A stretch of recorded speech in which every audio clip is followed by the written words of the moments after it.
Hey guys, welcome to Brian's Man Cave.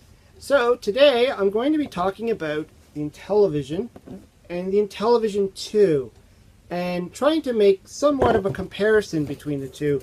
Now, I know there's been a bunch of people, there's been a lot of talk recently about the Intellivision because of the news about Intellivision making a comeback with the Amico. And I'm on a lot of different groups on Facebook and Twitter and all that stuff, and I talk to a lot of other retro gamers and even people who are just kind of getting back into gaming from when they used to game or when they used to play games in the past, and they're seeing all this stuff kind of coming back. There's lots of stuff out there. There's lots of products out there. There's lots of the PlayStation made flashback games. You can get the at-games products. You can, you could do anything. You can still buy the original stuff, and that's what a lot of people are wanting to do now. They want to actually go and either dig it out of their basement, something like this that they might have actually had in their basement, or they're hunting in garage sales and flea markets and going on eBay. And so a lot of people are kind of talking like, oh, I'd love to get an Intellivision again. I used to have one when I was a kid, or maybe they had an Atari, but they always wanted an Intellivision. And so now it's their time to actually sit down and think about purchasing one. And some people have asked me, what should they get? Should they get this one?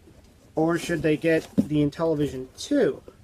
And what's the difference? So I'm going to kind of talk about both. And let's have it kind of a comparison type of thing to see what's the difference between the two of them and which one would be the right one for you to get.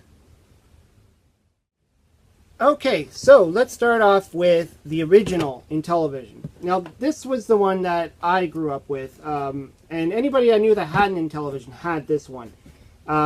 This is probably the one that people are more familiar with. And you can see on the back there, you can see it's got all the games. I was lucky enough to actually pick this one up. This is not the one I had when I was a kid. The one I had when I was a kid, I played with it so much. I mean, it was like literally falling apart. There was problems with the RF switch piece. There was problems with the controllers. Just the wear and tear of just me playing on the thing so much. And it got into a point where I was moving on to things like Nintendo was released, and all the newer stuff was coming out. So at that time, I ended up having to get rid of it. And but I was lucky to track this one down later on. And that was the thing. Like I know back in the early '90s, a lot of this stuff kind of was out on the shelves. They were out in the thrift shops. They were everywhere. And people didn't really care too much about them. So they were very easy to find, very easy to pick up. This is not the one that I actually play on today when I do my videos. The one I play on today I actually paid $5 for. But, I kind of have the two, and I kind of put them together like one system to make a good one. But anyways, yeah, so let's move on to actually looking at the system. All right, got it right here. So as you can see, it really has that classic look to it. I mean, it's got the wood grain. That's what a lot of people like to talk about when they think of retro, like the old Atari, and it's got the nice gold plating. Definitely a lot sleeker looking than, say, like the Atari VCS did look like when it first came out. So you can really see there's a lot going on there. The buttons themselves, not too bad. The on-off switch. The only thing I can say about this one is that there's no indicator light. So when you actually turn it on and off, you have to actually read where it is in the position, and it's easy to forget that you've left the system on, especially if you turn other things off and then you kind of walk away. I've done it a few times where I've actually left the system running, and there's no indicator light. And you have to reset, which is a separate switch over here. So if you're in the middle of the game and you don't like what you're doing, or you put the wrong settings in, you hit the reset button. And that's where the cart slot is. It's fairly snug. I've heard a lot of people say that. It's kind of snug when you're putting in a cartridge. You really have to kind of cram it in there, but it stays in there. It doesn't fall out. It doesn't stick up like some of the other systems do, like the Atari, the ColecoVision all go in this way. It kind of goes in on the side, which can make it even longer on your table. So if you have very little space, this does take up quite a bit of space. And these are your typical cartridges, obviously. Now, the the big thing about this system, and what a lot of people point out, is they didn't like the controllers, the gamepads, which, you know, I think it's almost become like a taste. Some people like it, some people don't. Some people complain, they say it's horrible, other people say it was great. Now, it was innovative. You have to think of the days when people just had the standard joysticks. You had this, or you had a regular Atari joystick, or you had the ColecoVision, which looks similar to this. And of course, a lot of people want to joke about this and say it looks like a phone, because it's got numbers all over it. It's kind of got those tactile push button thingies, I think that's what you call them. And the 16 directional disc. Now, the great thing about the 16 directional disc is it allows you to control your characters a lot easier and spin the actual thing around. Plus, you could use it like almost like a D-pad. Well, it pretty much is a D-pad. And I know, like, for the Amico, where Tommy's doing a lot of his discussions on it, he's saying, you know, Intellivision kind of was the first D-pad, which is, you know, kind of correct. I mean, this was... If you see the ColecoVision, it's a little bit different. It's more like a joystick than a pad that actually moves around. The buttons, the fire buttons, or the action buttons, I don't know if you could see that. Up there, you got 2 there, and you got 2 on the other side. Depending on the game, of course, some games had took use of both buttons, all 4 buttons, or sometimes it was just the same button. It's just up to your preference, whether you like to do it this way. And I have heard a lot of people say they don't like the fact that they have to kind of control the action buttons with your thumb like this, when people are used to doing it like this. And of course, you also have the number key. Most of the time, the number key is used at the beginning of the game to make your selection. But there's a lot of games like Boxing, Utopia. Well, there's quite a few of them that actually have an overlay you can slide in there. And it'll actually tell you what these buttons will do during the game. Kind of unique. Again, ColecoVision had something very similar.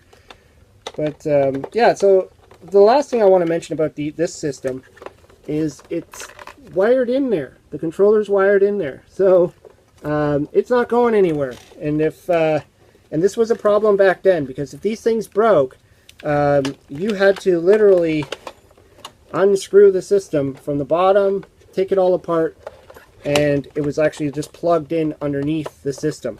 So you can't just unplug these things and, you know, swap them. Now that I don't know what the decision was, why they did that way. Perhaps it was just the way it was designed. Maybe they didn't think anybody would have to do it. I don't know. They didn't intend to make multiple controllers for these things. There was just this controller. This did everything. This was your only controller. You did not buy, like with the Atari, where you had the option of adding these paddle controllers and you know, other types of controllers, the number pad controllers. Everything was done through one controller, which is great, but the idea that you can't unplug it, and also the cord itself is not very long. You almost have to sit in front of the machine. And a lot of us did back then. I mean, that was normal. We would have it in front of us. It wasn't like the machine would be 10 miles away while you were sitting on the couch. Usually you had it on the floor, or you had it on a TV table, or you had it on your coffee table, and the cord went to the TV, and there was plenty of room. So it wasn't really a problem back then. I know today it can be a problem. If I hook this up to my TV upstairs, my big TV, we don't have a coffee table in front of it. We don't have anything in front of it. We have our Nintendo Wii hooked up there, and that's entirely wireless, so it doesn't matter where we sit. You know, so that's just a difference. I mean, that's just the timing of it. The other part that was wired in is the power. It's the power is actually inside the unit. That's the plug, gonna just dangle there. But the power, yeah. If there was a problem with this, again, you had to take it all apart. And there's your RF switch to plug it into the RF box on your TV to make this thing work. Which you would have to have one of these wires and your RF switch box. Which is pretty standard for video games back then. I mean, all of them did it. There was no HDMI. There was no easy way to connect these things. You had to have a separate box that actually had a button on there. You would change it from TV to game, and then you can play this. Today we have these little things you can actually screw into your coaxial, if your TV has one, and just plug directly into that. Mind you, you won't be able to switch between TV and game. You'll have to actually unplug it. But a lot of people, if they have these old TVs that they just use for their video game systems, it doesn't matter. So let's move on to the Intellivision 2. But before I do that, I want to show you this game. This is important. This is the game it came with. This is the game that came packed in with your Intellivision. So this is poker and blackjack. Not exactly exciting. You'll notice, though, that it comes with the two controllers for a reason. The system was designed to be a family type of entertainment system for family, friends, and all that. So you were expected to be playing with multiple people. And so I think that was why they went with this choice, but kind of an odd one. Anyways, let's move over to the Intellivision 2. Okay, so we got the Intellivision 2 now. Yeah, you can see right away it looks entirely different. The box is much smaller. I mean, definitely a lot smaller. And, well, the design is completely different. It almost doesn't even look like it's the same system. It looks like it plays entirely different games. And I'm sure there might have been some confusion back then when people saw this on the shelf. They probably really had to let people know that this actually plays Intellivision games. You don't have to buy special games for it. Which is, you know, it was different because when, say, Nintendo came out, then when Super Nintendo came out, they were entirely different game libraries. Entirely different systems. So this one was just literally the same system, just made smaller, more compact, and different parts. So let's actually look at the real system itself instead of the box. So I have it right here. Now the first thing I thought of when I saw the release for the first pictures of the Intellivision Amico, which is, you know, coming, and, well, still got a long ways to go, but the look of it kind of reminded me of this system, the Intellivision 2. Only instead of the controllers being in the center, they're offset on this one. They're aligned over here. But I mean, you can kind of see that it has that similar disc controller. They've done away with that clicky button for the on-off, and they've given us a power indicator to say that this is on now. Also, the power itself is a separate brick, so you can actually unplug it there. You can put your power in there. Now, I have to say, there is something about the fact that the original Intellivision had it wired in, was that if you find them used, you'll always have the power. These, you can find them used, and they might not have the power brick. And that could be a problem, because a lot of these systems that require a special power brick, and that's pretty typical of today's standards, you might not be able to find one. You're going to have to go on eBay. You might almost pay the same amount for the power brick as you're going to pay for this. Or you're going to have to figure out how to wire one up, or, you know, who knows what you could do. But, I mean, that's always a problem when it comes to these things. Especially, I know, with, like, the ColecoVision, it had its own power supply. Most of the systems ended up doing this. I think it's smart that it's done this way, because it does cut down on a lot of problems on the system. It's just, that's just a little tiny difference. But otherwise, I mean, most of it's the same. You got your channel selector switch, which is also on there.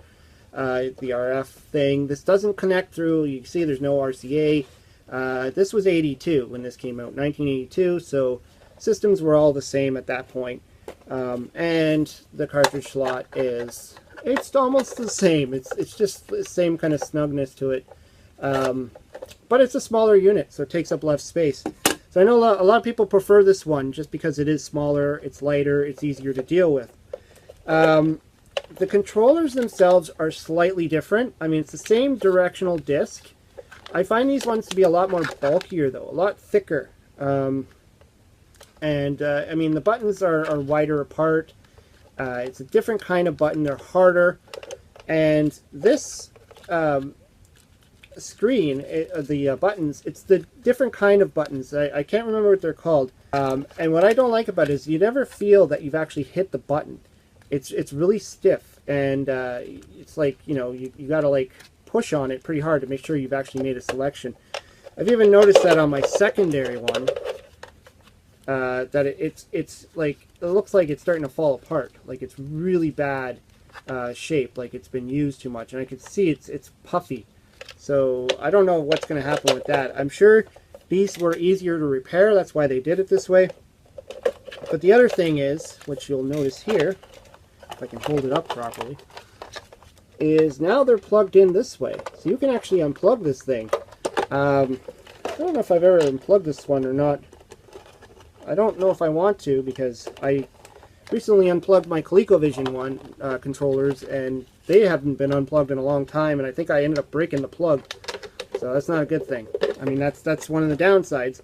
But during the days when you bought this thing, and if you had problems, you could just get another controller and plug it in, and away you go. You didn't have to go and take the unit apart, which is pretty good. As far as the look of the system, I think it's kind of bland. I'm not too crazy about the look. I know they were trying to go with a more sleek style. Again, they built it that you can seat the controllers in there. But other than that, I mean, I just find this one to be not as appealing. I just don't know. I'm not crazy about it. It's the same thing that happened when the Atari came out with the Atari Junior, and it just doesn't look as appealing. It's just a square in a sense. It's just a little square, and it's not as fun looking. It doesn't bring back the nostalgia. It doesn't bring back the memories. The other thing is that this one, when they originally made it, it came packed. Well, the very first one in '82 didn't come with any games. Then they started packing them with games. So the ones that were sold here came with Lock and Chase. There was another game for, I'm not sure what the other one was. One of the other, I don't know if it was in Europe or maybe America or somewhere else. It was packed with a different game. But I think they got wise that they realized they had to pack it with a game. Now, the other thing that's different about this one, and you'll see this on games like Donkey Kong, where, well, sorry, this one actually doesn't say it. This one says it. For use with the Intellivision or Intellivision 2. And a lot of these Coleco games didn't work, like Donkey Kong. Actually, I think what happened was they put stickers on some of them that actually said, will not work on the Intellivision 2. And that's what happened when the Intellivision 2 came out, and they realized that not all video games were going to work. You know, games like Venture, I don't think Venture works. But Saxon does. So some of them do and some of them don't. So you have to be careful which games you buy, because you might not be able to run them on the Intellivision 2. Which is why I said the Intellivision 1 would be your best bet to make sure that anything you get, you're going to be able to work on that system. Now, there were a bunch of components, like the IntelliVoice that came out, which is interchangeable, will work.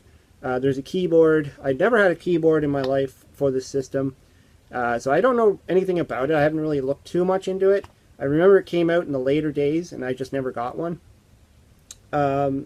There's also, I know with the Intellivision 2, there was an, what do they call it, a changer or something, a system changer where you can actually play Atari 2600 games on it.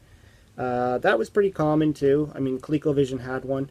It was just a way that all the competitors were building games for their competitors. So it was just a way to continue to, you know, if you had an Intellivision, you could add an expansion module and play Atari. And I know, I believe Tommy Tallarico also mentioned this in one of his chats, was that was common back then too, was people didn't have multiple systems like they do today. It was unusual if you knew somebody that had an Intellivision and a ColecoVision and an Atari. Most of the time your friend had an Atari and you had an Intellivision, and your friend down the street had a Coleco. That's usually the way it worked.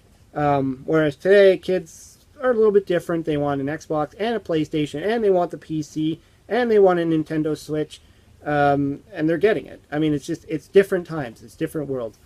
Anyways, yeah, I just wanted to do just a small thing like, well, you know, showing the differences, and maybe for people that have been considering if they want to buy an Intellivision, are they going to get the Intellivision 2, like this one? Are they going to get the Intellivision 1? Perhaps if they just see the different ones in their flea market, which one to pick up.